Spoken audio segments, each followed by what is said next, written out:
चंपा नाम की एक छोटी लड़की जंगल के पास एक गांव में रहती थी। जंगल के बारे में अजीब अजीब कहानियां थीं, लेकिन चंपा को जंगल से प्यार था। वो अक्सर जंगल से तेज रोने की आवाज आए।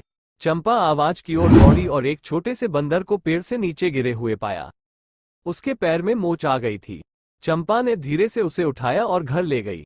उसने बंदर का इलाज किया और उसे फल खिलाए। कुछ दिनों बाद बंदर ठीक हो गया, लेकिन जाने को तैयार नहीं था।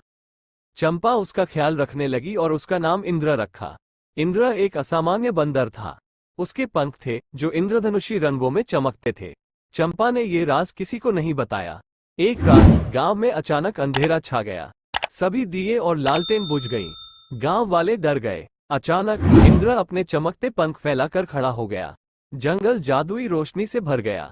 इंद्र के पंखों की रोशनी में गांव वाले रात भर सुरक्षित रहे। सुबह होने पर चंपा ने गांव वालों को बताया कि इंद्र ही उनकी रक्षक था। पहले तो वे विश्वास नहीं कर पाए, लेकिन चंपा ने उन्हें इंद्र के चमकते पंख दिखाए। गांव वाले अवाक रह गए।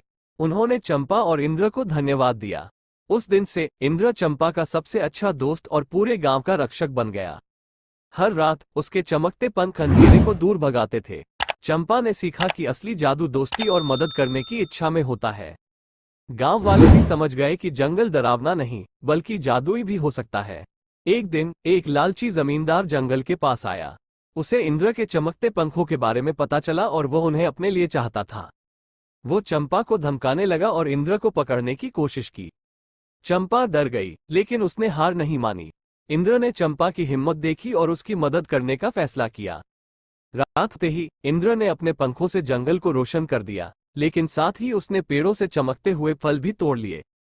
वे फल जमींदार के आदमियों को बिल्कुल असली हीरे मोती जैसे लगे। इंद्र ने चमकते फलों को जमींदार के शिविर के पास गिरा दिया। लालची जमींदार और उसके आदमी फल उठाने दौड़ पड़े। इंद्र ने इस मौके का फायदा उठाया और चंपा के साथ जंगल की गहराई में भाग गया। सुबह होने पर जमींदार को एहसास हुआ कि वो धोखा खा गया है। उसने चंपा और इंद्र को खोजने की बहुत कोशिश की, लेकिन वे गायब हो चुके थे। जमींदार को अपनी लालच की सजा मिली। इस घटना के बाद चंपा और इंद्र जंगल में और भी गहराई में चले गए। वहां उन्हें एक छिपा हुआ शहर मिला, जहां रहने वाले लोग जादुई जीवों से मेलजोल रखते थे। इंद्र का स्वागत किया गया क्योंकि उसके पंखों की रोशनी उस शहर के लिए अनमोल थी। चंपा को भी वहां रहने का मौका मिला। चंपा जंगल की रानी बन गई और इंद्र उसके सबसे वफादार साथी के रूप में उसके साथ रहा। वे दोनों मिलकर जंगल और उसके रहस्यों की रक्षा करते रहे। जंगल की कहानियां दूर दूर तक फैलती रहीं। ये याद दिलाती रहीं कि असली जादू दोस्ती, हिम्मत और प्रकृति के सम्मान में होता है।